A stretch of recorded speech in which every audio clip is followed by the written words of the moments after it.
after dropping the first meeting of the season, Baylor wouldn't be denied as they got the win on their home floor, 93-85 over Texas. Max Abmas nearly put the Longhorns on his back, scoring 33 points as Texas hoped to boost their resume with a big road win, but instead it was the Bears who trailed at one point by 14 and clawed their way back to the victory. Jalen Bridges put up a career-high 32 points on 8 of 11 from the field, 6 of 7 from 3. Baylor has won 14 of the last 17 meetings between the two, and Texas has now dropped 7 straight games to Baylor in Waco, dating back to the 2016 season. And as we officially enter the final week of regular season action, we welcome in CBS Sports college hoops writer Chip Patterson and our expert bracketologist Jerry Palm. We kick things off with number 11 Baylor, who came back from their largest deficit of the season Monday night and was able to put up a double-figure lead and ultimately take this one from the Longhorns. But Chip, coming to you first, I think there's things we can probably take away from both of these teams at this point. Max Abmas and his performance, the Bears' ability to rally back, but what were your overall impressions of this Big 12 showdown? I'm not sure that Baylor's issues are fixed, right? Because we were very concerned about the defense for the Bears because, sure, you've got a lot of wins and your offense is one of the best in the country. But when you get in the NCAA tournament, and if you are on a 2-seed or a 3-seed kind of line, we are expecting you to contend for the Final Four. And I am not sure that this Bears team is well-rounded enough. The way that Max Abmas was able to come out, the way that this whole Texas team was just absolutely in fuego for the beginning of this game. It's interesting, the Dylan Dessou injury. You know, we find out from Texas just recently it is a left knee sprain. That played a huge role in this game. Texas led that game by 6 at the time that he went out, 10 minutes left in the half, and now we see Baylor have the big comeback. So Dylan Dessou's status going forward, that's a big takeaway for Texas. I think that Texas is a team that was always better on paper than in performance. Good efficiency numbers, but just 7-5 overall in their last 12 games. So, you know, for Texas, you're definitely concerned about Dessou. You're a little bit disappointed, but it's more of the same. And if you're Baylor, hooray, triumphant comeback, but still a lot of questions to be answered in terms of how this team can defend. Yeah, Jerry, Chip not terribly impressed with Baylor's efforts, but coming into the night, you had Baylor as a 2-seed, Texas as a 9. Do the results of this game change anything for you for either of these teams? No, and, you know, for Baylor, I mean, beating Texas at home is not going to really move the needle. But for Texas, had they gotten this win, it was the kind of a win that could have moved the needle. But there's no real shame in losing to Baylor. It doesn't damage their resume very much. They should still be a 9-seed when I do the bracket in the morning. So I don't really think either team is going to move as a result of this game. Well, there was some tough news coming down for number 8 Marquette on Monday as well. The Golden Eagles going to be without leading assist man Tyler Kolek for the remainder of the regular season. That's due to a strained oblique. The 6'3" senior sustained the injury in Marquette's win over Providence last week and then did not travel to Omaha for the weekend loss to Creighton, guys. Marquette going to take on number 2 UConn on Wednesday without Kolek, followed by the regular season finale at Xavier on Sunday. Kolek set to be reevaluated prior to the Big East tournament. Chip, I'm going to come to you on this one. On-court impact. We obviously wanted to size them up against number 2. Going to have to do that without their most assists and second most points. Now, how does this affect what you expect over this last week of the season out of Marquette?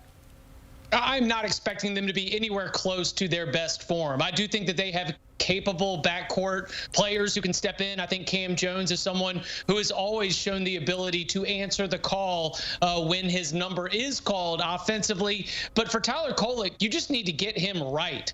I mean, you don't need Tyler Kolek just in the lineup. You need him at his best because last year he was the Big East Player of the Year. He was one of the nation's best in terms of assist to turnover ratio, and he had a dud against Michigan State as a 2-seed Marquette misses out on a chance to go to the Sweet 16 for the first time since 2013, and it's because he had 5 assists, 6 turnovers, and that was nothing like the way he had played all throughout the Big East season. So to me, that is the importance of Tyler Kolek to Marquette basketball. It is for him to be at his best in the NCAA tournament, so a team that was out early as a 2-seed last year does not repeat that same fate.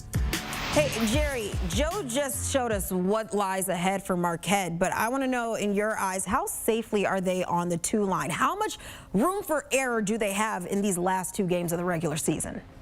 Well, it's still a pretty competitive situation. So, yeah, they're Marquette's going to need to play well to stay up there. They don't have to beat UConn to stay up there, but they do have to play well down the stretch. And if Tyler Kolek's not playing, they're still going to have to play well. The committee, with injuries, they take a little bit of weight on more weight on how you play with the team that you're taking into the tournament. So these missed games may not mean too terribly much, even if they lose, as long as he comes back for the NCAA tournament. But if the injury isn't getting better and he doesn't come back, and they start to slide a little bit without him, it could really affect their seed. They could be, go down to a 3 or maybe even a 4 if things go badly for them. We always like to explore, but obviously operating in the hypothetical there. We like tangible data points. We got one of those on Monday night as well. Number 9, Duke getting to work in the new week, taking on NC State. Duke currently projecting as a 4 seed, according to the all-seeing eye of Jerry Palm. Blue Devils winners in 7 of their last 8. NC State hasn't taken down a top 10 opponent since 2020, trying to change that. DJ Burns spinning, winning, game tied at 22. Next possession, the big fella floating. Wolfpack up by 2. What a move there by Burns with the left. Burns 15 points in the first half, matches the output of his entire team. Under 2 minutes left in the first half. Jeremy Roach kicking it out to Tyrese Proctor. Blue Devils up 3 at the break. Proctor 11 points in the first half. Mid-second half, Duke on the break. Roach to Jared McCain. Collect all 3. Blue Devils up 4. Not pulling away just yet, though. A couple minutes later, McCain on the break. Long pull-up jumper. Had a foot on the line. Count it 2. Caps a 14-3 Duke run. Next possession, Proctor drives, lobs it up top to Sean Stewart, finishes through the contact. Stewart! Duke up 9 after the missed free throw, would keep it rolling. Under 5 minutes left. Ball movement finds Roach. He pours one in. Blue Devils now up double digits. Roach finished the team high 21. Next possession off the miss. Roach offensive board kicks it out to McCain. Falls to the floor for the hard way. Blue Devils up 14. McCain finished with 16. 14 coming in the second half as the Dukies win it 79-64. Larry Hartstein gave it out earlier. You watch, you wager, you win. Here's something to watch. Saturday action in one of the best rivalries the sport has to offer. Duke-UNC. North Carolina taking that first meeting back on February 3rd. The Dukies, however, have been humming at home, and what a scene it's going to be at Cameron Indoor. But the Tar Heels, known to spoil with numbers next to names. I mean, Duke-UNC, final week of the regular season. It doesn't get a whole lot better as we head to Cameron Indoor. That's Chip Patterson's backyard, so I'm going to you first here, Chip. What are you hoping is revealed this weekend? What are you hoping to learn on both sides?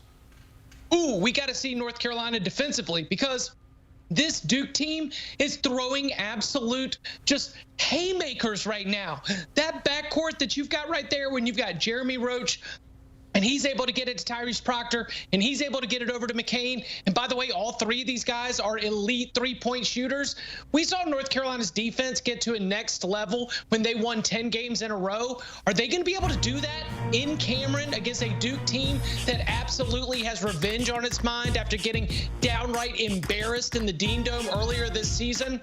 North Carolina's defense has been just good enough for them to be able to keep pace. So when we're talking about what are we going to reveal here, these are 2 teams that can win a national championship. Both Duke and North Carolina have the goods to win a national championship. It is an iron sharpens iron moment in Durham, North Carolina. And to me, the crux of it all is going to be whether North Carolina can tap into that high-end defense against a Duke offense that, as we saw on Monday night, is absolutely rolling. Jerry Palm, I know this. I better see Chip Patterson on a 1-line after playing through that throat tickle, because game recognized game, Patterson. I see out here delivering high-level analysis with a hand in your face as well. I'm going to come your way next here, Jerry. Obviously, these are 2 teams with high aspirations, as Chip just laid out in front of us. But what is at stake from a seeding standpoint when you look at these 2 sides this weekend? Well, North Carolina's got a shot at a number 1 still, and getting Duke possibly twice, definitely once, before the season ends really helps them, because there aren't a lot of teams in the ACC you can resume build against, but Duke and Carolina certainly can against each other. So the winner of these games, the one obviously this weekend and another one potentially in the ACC tournament, could really get a leg up and move up the bracket from where they are. Carolina's already at 2, Duke's at 3. So, those two figure to be in the 2 to 3 line, but what order they will be in may be determined by what happens in these next 8 days. And, of course, the 5th #1 seed is always Chip Patterson. And on that note, Chip Patterson, Jerry Palm, it is always a pleasure having you fellas aboard. We'll see you plenty in the weeks to come. All right, here's a look at what's on the way Tuesday. Want some ranked-on-ranked action? We got that. Purdue and the Illini going head-to-head. Here's one of those situations.